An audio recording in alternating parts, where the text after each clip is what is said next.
ये हम नहीं बोल रहे कि ये अंग्रेजों के दलाल थे, ये इनके गुरु ने कहा हमारी अंग्रेजों से कोई लड़ाई नहीं है, हम इस आजादी के आंदोलन का हिस्सा नहीं है। ये हम नहीं बोल रहे कि देश के साथ इन्होंने गद्दारी की, इनके काम और कृत्य बोलते हैं कि जो हुकूमत में बैठे हैं अंग्रेजों की केवल दलाली नहीं किए, अंग्रेजों से राज करना भी सीखे। और वो राज करना है बांटो और राज करो, नफरत की राजनीति फैलाओ, कोई रोजगार मांगे तो हिंदू मुस्लिम की बात बताओ, कोई अपने घर परिवार के लिए छत मांगे तो हिंदू मुस्लिम का फसाद कराओ, कोई अपने बच्चों के लिए बेहतर जिंदगी की बात करे, कॉपी किताब की बात करे तो उसको हिंदू मुस्लिम विवाद समझाओ। और इसीलिए देश के अंदर बंटवारे की सियासत करते हुए ये सत्ता पे चिपके रहना चाहते हैं। अमित शाह अपने भाषणों में बड़े शौक से बोलते हैं ये टुकड़े टुकड़े गैंग वाले। मैं पूछती हूं आरएसएस और भाजपा के लोगों से कि आपके सावरकर ने सबसे पहले 31-32 में किताब लिखी और उस किताब के अंदर हिंदुस्तान को हिंदू और मुसलमानों के दो मुल्कों में बांट देना चाहिए, ये बात लिखी। तो हिंदुस्तान को टुकड़े टुकड़े करने का साजिश किसने रचा? मिस्टर अमित शाह, मिस्टर नरेंद्र मोदी, इस देश के बंटवारे की इबारत किसने लिखी? आपके लोगों ने लिखी। ये हम नहीं बोल रहे कि ये अंग्रेजों के दलाल थे, ये इनके गुरु ने कहा हमारी अंग्रेजों से कोई लड़ाई नहीं है, हम इस आजादी के आंदोलन का हिस्सा नहीं है। ये हम नहीं बोल रहे कि देश के साथ इन्होंने गद्दारी की, इनके काम और कृत्य बोलते हैं, क्योंकि इन्होंने जिस तिरंगे के नीचे आजादी का आंदोलन लड़ा गया उसी तिरंगे को इन्होंने पैरों के नीचे कुचला, उस तिरंगे की ये होली जलाते रहे और इतने बरसों तक आजादी के बाद भी आरएसएस के हेडक्वार्टर पे कभी भी ये तिरंगा नहीं फहराए थे। अब जाके मजबूरी में इनको फहराना पड़ा क्योंकि प्रधानमंत्री बैठे हैं। और हसरत मोहानी एक कम्युनिस्ट लीडर, कांग्रेस के सेशन में 1921 में पूरी आजादी देश को मिलनी चाहिए ऐसा प्रस्ताव पास करो, बात उठाते हैं। और इस देश में जब पूर्ण स्वतंत्र का नारा तय हुआ 1928-29 में आजादी के आंदोलन के प्लेटफॉर्म से, उसका प्रतिरोध और विरोध आरएसएस ने किया। देश के अंदर आजादी के आंदोलन के साथ लगातार धोखाधड़ी करने के साथ साथ राष्ट्रीय स्वयंसेवक संघ का रोल इस देश में अफरा तफरी फैलाने का रहा, हमेशा हिंदू मुस्लिम डिवाइड का रहा। मिस्टर अमित शाह बार बार यहां आते हैं, आपके बिहार मैंने सुना है फिर आने वाले हैं। जब पिछले चुनावों में वो आए थे तो बिहार की जनता ने और बिहार के पत्रकारों ने पूछा था कि आपने 15 लाख देने का वायदा किया था मिस्टर नरेंद्र मोदी ने हर परिवार को, वो कहां है?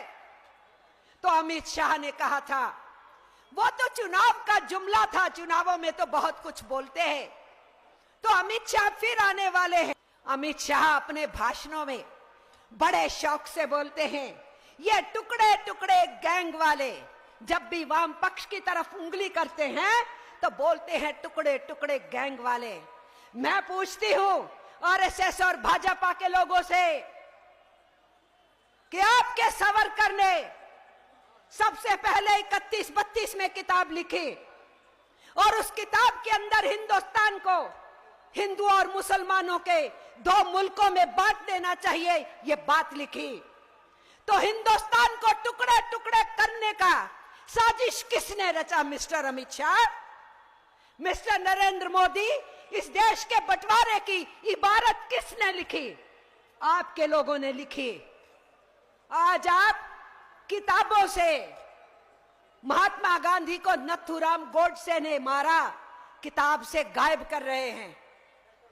गांधी जी की हत्या के बाद सरदार वल्लभ भाई पटेल होम मिनिस्टर ने आरएसएस पे प्रतिबंध लगाया, आप किताब से गायब कर रहे हैं। नथुराम गोडसे को जिस सावरकर ने ट्रेंड किया, मोटिवेट किया, नफरत फैलाई और गांधी जी की हत्या हुई, उन्हीं सावरकर को आप किताबों में घुसा रहे हो। आपने मौलाना आजाद, जिन्होंने इस देश के बंटवारे को स्वीकार नहीं किया और कहे हिंदुस्तान मेरा देश है, पाकिस्तान नहीं है, यहीं रहे, यही मंत्री बने, यही अपनी जान दिए, आज उस मौलाना आजाद को आप किताबों से गायब कर देते हैं ताकि हिंदुस्तान के आने वाले बच्चे नहीं जाने कि इस देश के अंदर मुस्लिम्स ने इस देश की आजादी के लिए भी लड़ा था और इसी मुल्क को अपना मुल्क माना था। इसलिए टुकड़े टुकड़े करने की सियासत करने वाले आज दूसरों को टुकड़े टुकड़े गैंग कहते हैं। याद रखिएगा, जहां जहां ये चरण डालते हैं वही दंगे फसादी होती है। अमित शाह आ रहे हैं, बिहार के लोगों को मैं सजग कर रही हूं, ये बार बार चक्कर काटेंगे। यहाँ के महागठबंधन से ये घबराए हुए हैं और इसलिए देश भर में इंडिया बना है, तो वो यहां से चूंकि पहली मीटिंग की शुरुआत हुई, इसी स्टेट को वो डिस्टेबलाइज करने की कोशिश करेंगे। इसलिए हमारे लिए आवश्यक है कि बिहार के वासी होने के नाते हम उस बात के लिए भी सजग रहे।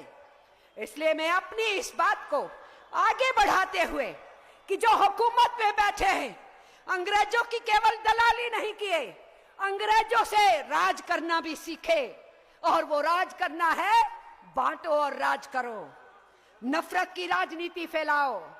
कोई रोजगार मांगे तो हिंदू मुस्लिम की बात बताओ, कोई अपने घर परिवार के लिए छत मांगे तो हिंदू मुस्लिम का फसाद कराओ, कोई अपने बच्चों के लिए बेहतर जिंदगी की बात करे, कॉपी किताब की बात करे तो उसको हिंदू मुस्लिम विवाद समझाओ। और इसीलिए देश के अंदर बंटवारे की सियासत करते हुए ये सत्ता पे चिपके रहना चाहते हैं। हमको भारतीय कम्युनिस्ट पार्टी के जो कार्यकर्ता है, सपोर्टर है, समर्थक है, उन सब ने आज ये समझना है कि जब सब साथियों ने कहा संविधान पे खतरा है, अरे पूरे देश की सोच और समझ पे खतरा है। संविधान तो उसी देश की सोच और समझ का प्रतिनिधित्व करता था जिसको इस देश के लोगों ने निर्मित किया, और नरेंद्र मोदी के बिठाए हुए वाइस प्रेसिडेंट धनखड़ साहब इस कॉन्स्टिट्यूशन को नहीं मानते, वाइस प्रेसिडेंट की कुर्सी पर बैठ के कॉन्स्टिट्यूशन का विरोध करते हैं। इतना ही नहीं, प्रधानमंत्री के सलाहकार विवेक रॉय लिखते हैं कि देश के संविधान की जिंदगी पूरी हो चुकी। इस देश के संविधान के निर्माताओं की बेइज्जती करते हैं कि हिंदुस्तान का ये संविधान हिंदुस्तानियों ने नहीं लिखा, अंग्रेजों ने लिखा है। इसलिए आप सोच सकते हैं, समझ सकते हैं कि किस किस्म की हुकूमत हमारे सिर के ऊपर बैठी है। अर्थतंत्र के मामले में कहां पहुंचाए हैं। बहुत साथियों ने जिक्र किया यहां गैर बराबरी का। मैं सीधे सीधे बात करना चाहती हूं। दुनिया की रिपोर्टें आ रही हैं, देश की रिपोर्ट भी उसमें शामिल होती है। हमारे देश की हालत मिस्टर नरेंद्र मोदी ने कहां पहुंचाई है कि हमारे देश के जो ऊपर के 1% अमीर है, ऊपर के 1% अमीर हमारे देश की कुल धन दौलत के 40% हिस्सा के मालिक है, और हमारे देश का जो नीचे का 50% जनता है, लगभग 70 करोड़ इंसान, उनके हिस्से कुल धन दौलत का केवल 3 पैसे हिस्सा आता है। इतनी बड़ी गैर बराबरी है कि 100 बरस पहले जहां हिंदुस्तान खड़ा था एक और अमीर और गरीब के बीच की खाई में, वो वहां पहुंच चुका है वापिस हिंदुस्तान। ये इन्हीं का आंकड़ा है, इनके क्राइम ब्यूरो का, कि पिछले साल आत्महत्याएं करने वालों में 25% दिहाड़ीदार मजदूर थे। इसका मतलब है कि महीने में 10 दिन भी काम नहीं मिल रहा है, घर में रोटी नहीं चल रही है। ये आंकड़े सरकार के हैं।